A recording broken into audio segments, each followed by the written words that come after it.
ये महान पिता धन्यवाद करते हैं आज के सुंदर वचन के लिए। और परमेश्वर होने दे आज का बाइबल अध्ययन हर एक के जीवन में बड़ी बरकत लेके आए। आशीष कर पिता, यीशु नाम से मांगते हैं, आमीन। हम पढ़ेंगे निर्गमन की किताब 5 अध्याय। फिरौन के सम्मुख मूसा और हारून। इसके पश्चात मूसा और हारून ने जाकर फिरौन से कहा, इस्राएल का परमेश्वर यहोवा यूं कहता है, मेरी प्रजा के लोगों को जाने दे कि वे जंगल में मेरे लिए पर्व करें। फिरौन ने कहा, यहोवा कौन है कि मैं उसका वचन मानकर इसराइलियों को जाने दूं? मैं यहोवा को नहीं जानता और मैं इसराइलियों को नहीं जाने दूंगा।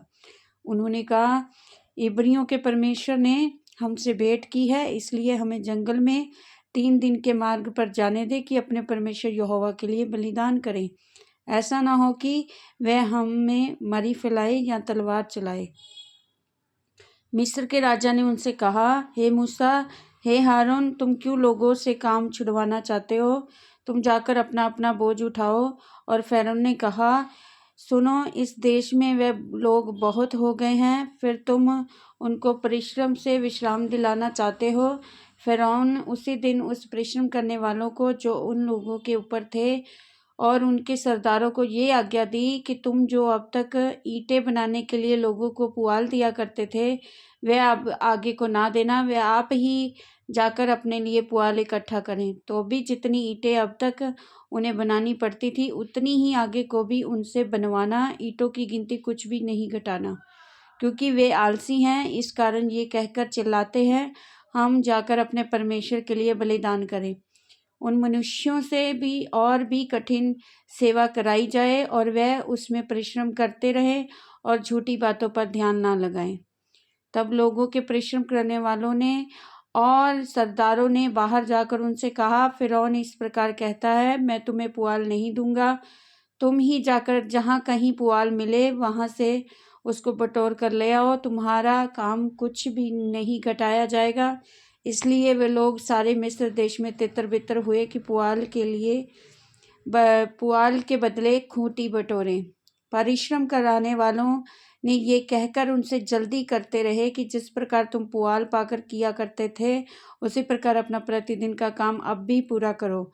और इस्राएलियों में से जिन सरदारों को फिरौन के परिश्रम कराने वालों ने उनका अधिकारी ठहराया था, उन्होंने मार खाई और उनसे पूछा गया, क्या कारण है कि तुमने अपनी ठहराई हुई ईंटों को गिनती के अनुसार पहले के समान कल और आज पूरी नहीं कराई? तब इस्राएलियों के सरदारों ने जाकर फिरौन की दुहाई ये कहकर दी, तुम अपने दासों से ऐसा बर्ताव क्यों करता है?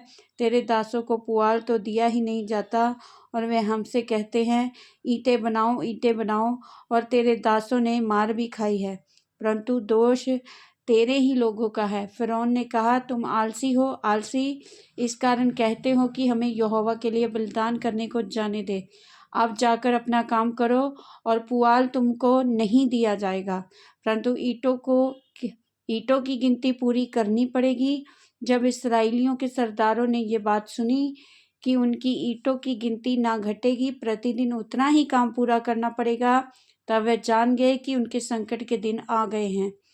जब वे फिरौन के सम्मुख से बाहर निकल कर आए, तब मूसा और हारून जो उनसे भेंट करने के लिए खड़े थे, उन्हें मिले और उन्होंने मूसा और हारून से कहा, यहोवा तुम पर दृष्टि करके न्याय करे, क्योंकि तुमने हमको फिरौन और उसके कर्मचारियों की दृष्टि में घृणित ठहराकर हमें घात करने के लिए उनके हाथ में तलवार दे दी है। परमेश्वर से मूसा की शिकायत। तब मूसा ने यहोवा के पास लौटकर कहा, हे प्रभु, तूने इस प्रजा के साथ ऐसी बुराई क्यों की? तूने मुझे यहाँ क्यों भेजा? जब से मैं तेरे नाम से फिरौन के पास बातें करने के लिए गया, तब से उसने इस प्रजा के साथ बुरा ही व्यवहार किया है और तूने अपनी प्रजा का कुछ भी छुटकारा नहीं किया। इस वचन के द्वारा प्रभु सबको ब्लेस करेंगे। आमीन। सबको जय मसीह।